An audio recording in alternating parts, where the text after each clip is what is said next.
Hello everybody, this is WX5LEO, Whiskey X-Ray 5 Lima Echo Oscar in Central Oklahoma.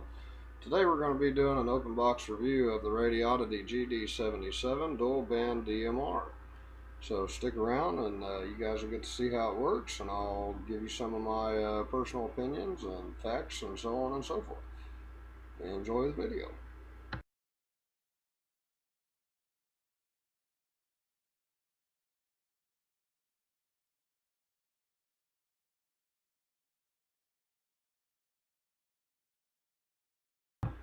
Alright guys, here we have the Radioddity GD77 Tier 1 and 2 dual band DMR radio. This is going to be an open box review, so this has not been opened or unpackaged or anything else. I just received it in the mail. As you can see, the box is, pretty clean, pretty good graphics, has a lot of information on it about the radio, so on and so forth, so we'll get into it.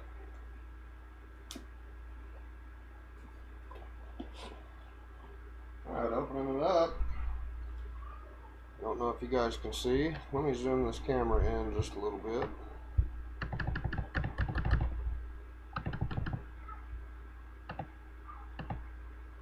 Guys, I don't have my desk set up just yet, so I'm having to do everything off of the bed here. So, alright, opening it up.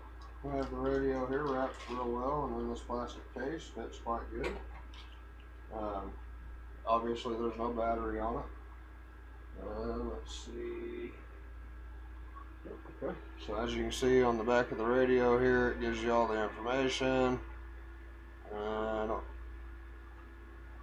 Hopefully y'all can see all that. Anywho, gives you all the information. Alright, looks like here we've got the user manual. This looks like it's going to have quite a bit of information in it. Yeah, I'll go through this and give you a better update on how this all looks and how well it's written and so on and so forth, but that looks like a pretty decent manual. Quite a few pages in it. Alright, here we have the battery. It's a 7.4 volt, 2200 milliamp lithium ion battery. There you go. We'll go ahead and put that on the radio then. We got the antenna here. Nice, pretty decent long antenna. So that should work quite well for reception. We got a charger here, USB charger. I like that. Cable.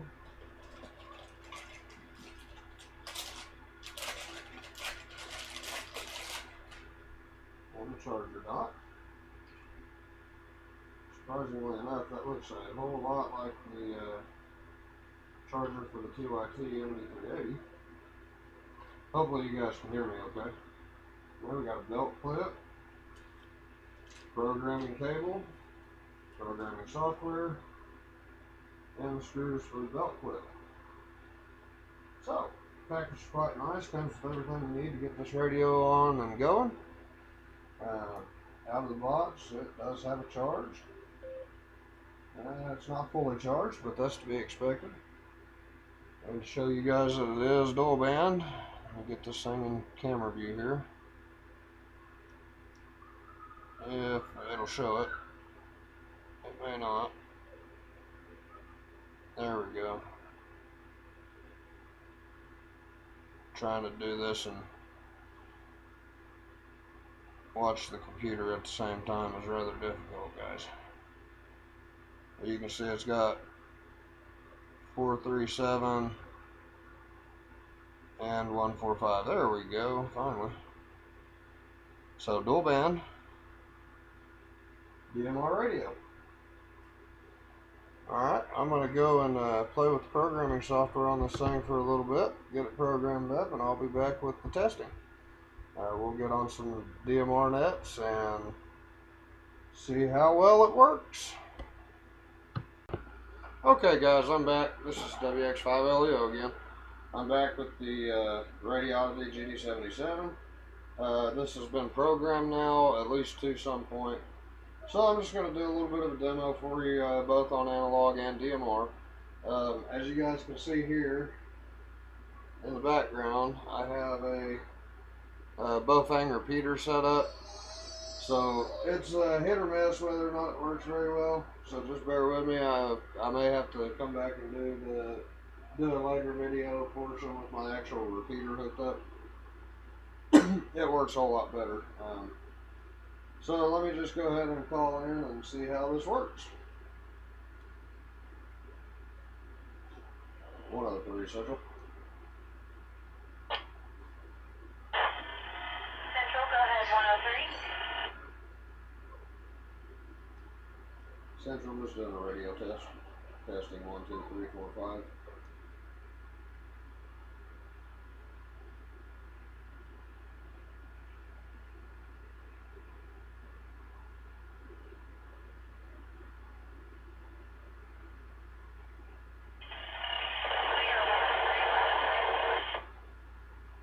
So you guys can hear the noise. That's the Bofang radios obviously not working too well.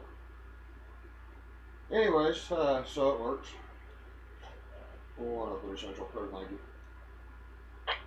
Alright, so you can see that it works on analog. That's going through a UHF frequency there. I don't have one set up on a VHF frequency.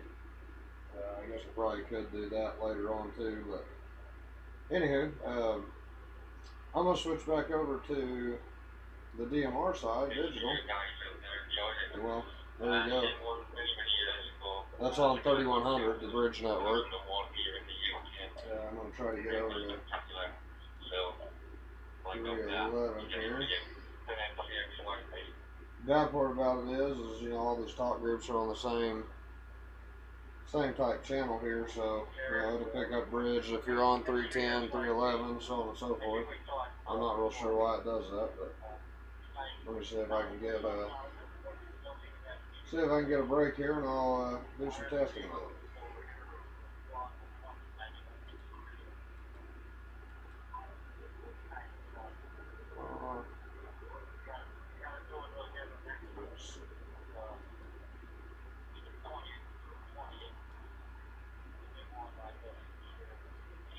Yeah, unfortunately they're on the same talk group, so when they're talking on 3100, it's pretty much possible to get in on 311.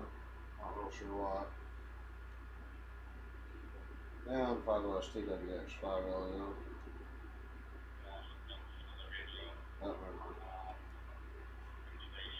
Okay, anyways. We'll go to Oklahoma State. That's a little bit easier. Hey, 103, 104, go over to Oklahoma State. Tech 311's tied up. Oklahoma State's clear.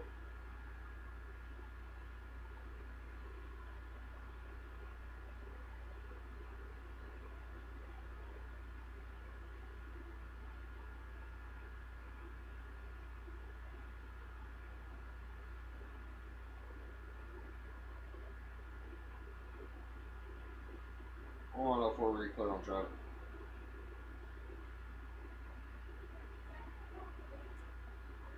Bear with me here, guys. We're trying to get people online here. So.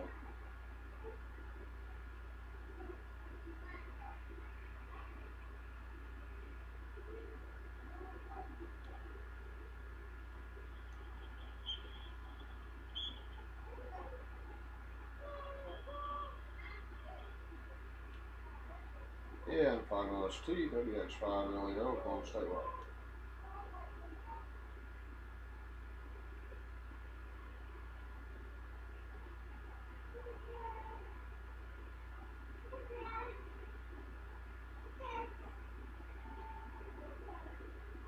We'll see if he can get back into the system here.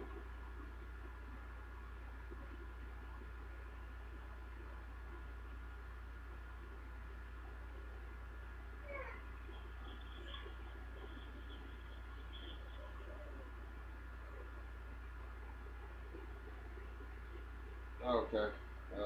Yeah, that's what I was worried about. Alright, yeah, that's the only bad thing about DMR right there. Guys, what we were talking about is, you know, you see the green light here on, that means that time slot's busy. Even though you're not getting any audio, but somebody else on that time slot's talking on a different channel. And it makes it impossible for you to key up, basically. Uh, that's one of the issues with DMR, and I hope that soon they'll get that worked out. Not real sure how they're going to do it, or if they're going to do it, or anything else. But DMR for ham radio operators, it's a fantastic thing. You can talk worldwide on a DMR as long as you can get into an access point. They make several things that you can hook to your computers. I can't remember what they're called, but nonetheless, you know, if you can get into the system, you can talk anywhere in the world on these things to anybody else that can get into the system. My first DMR contact when I very first started with DMR was from, I believe, London, England. So I'm in central Oklahoma. The guy that I'm trying to get a hold of here, he is up in Tulsa, Oklahoma. We're about 108, 100, well, actually, it's a little further now. I think we're about 130 miles away from each other. And talking on 5-watt handheld, of course, as you guys can see, it's hooked up to an external antenna. Where I'm at, I'm down in a hole, and I don't get very good reception down here, so I have to have this external antenna hooked up, which this is the same antenna that you see on my previous videos testing out the Radioddity R2s. It's just a homemade ground plane 4-element antenna, and it works wonderful. I mean, the thing is amazing. So let me try to get a hold of him one more time. I'll see if I can get in on it. And 5OST, WX5LU. Not sure if I can get across, but I'm gonna try. There we go.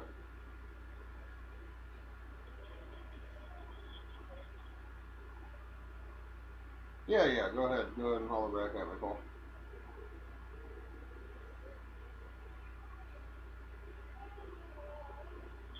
WX5LEO, this is M5OST on Oklahoma statewide. WX5LEO. Hey, Paul, I was just doing some radio testing here, doing a video review on this GD77. So it seems to be working pretty well. How's the audio quality on your end? Well, the audio quality on this end sounds just as good as it does on your end. And He's dropping out the signal. Yeah, we received. You dropped off there at the end, lost some data, but that's alright. Alright, Paul, I appreciate it. And I'll get back with you later on. I'll finish up this video, and you can find it on my YouTube channel later. You'll be able to see everything. I don't think I'll be drop testing this one, though. It's a little bit too much of a risk to drop test a DMR as far as I'm concerned. So again, Paul, I appreciate it. And 73s to you. WX5LEO, I'll be clear on your final, and I'll holler at you later. So as you guys can see, excuse me, DMR is a... copy that, M5OST. See, Good test. And radio sounds like it's working good. you guys can kind of hear the choppy audio. For the hams that are out there that deal with DMR, you know what this is. It's just data loss.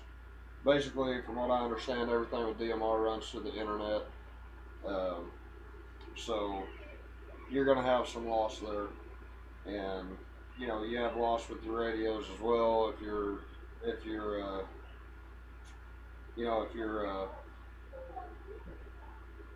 hang on a second there. If you are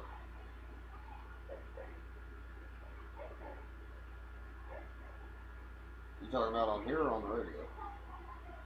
Sorry guys, it's just that hot mics. I want to make sure it's not the radio. Okay, appreciate it. But anyway, as you guys can see, you know, they work well. It seems to be a really good quality radio. It's well built. It's pretty lightweight. Future videos, I'll have a scale that I can actually weigh these things and show you guys exactly how much they weigh. The belt clip I like about it.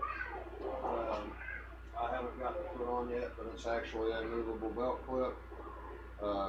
Unlike the R2, this one you can actually adjust to get on and off. But all in all, very good radio as far as I'm concerned. It definitely compares well with the TYT MD380s. I do own one of those as well. In the same situation, I have to plug this external antenna in before I can hit the tower.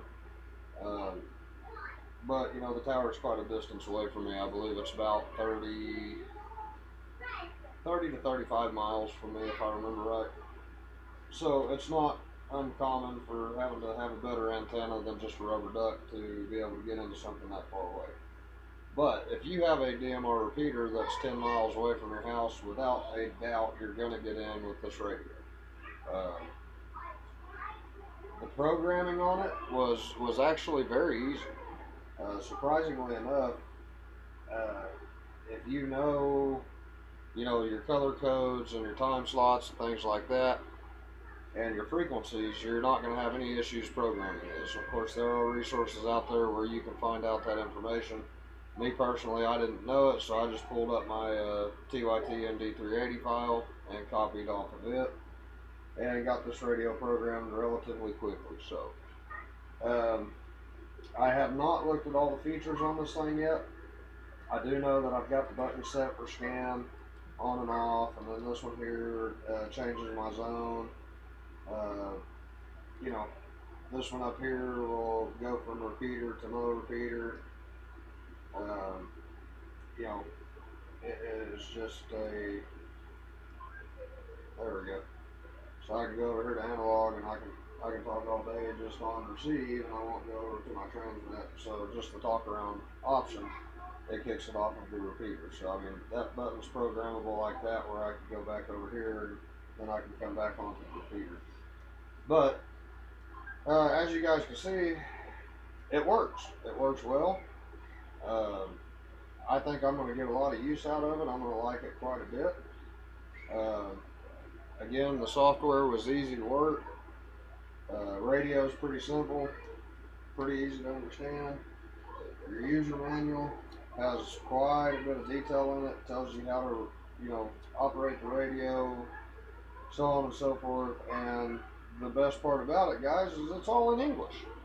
So you can understand everything that is in this manual.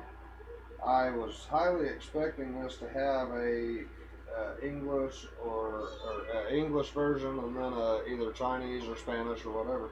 But this is absolutely 100% English on this manual.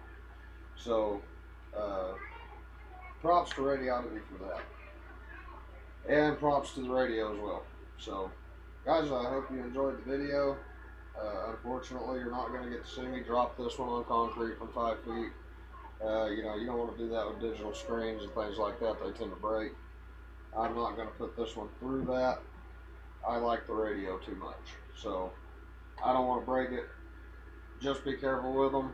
I'm sure it would handle it, but I'm not going to be the guy that finds out. So, but anyways, you guys, I recommend this radio. It's a good little radio, and it's cheap. I think it was $86.99. Yeah, $86.99. So on Amazon. Good little radio. Comes with programming cable, programming software, the whole works. Everything to make this thing run on ham radio. It is dual band. So if you have 2-meter DMR repeaters in your area, you can run them on that, and as well as your 440 repeaters. Digital and analog, either way. So, hope you guys enjoyed the video. Again, this is the Radioddity GD77 DMR. So, highly recommend this radio. This is WX5LEO in Central Oklahoma, Whiskey X-Ray 5 Lima Echo Oscar. You guys have a wonderful day.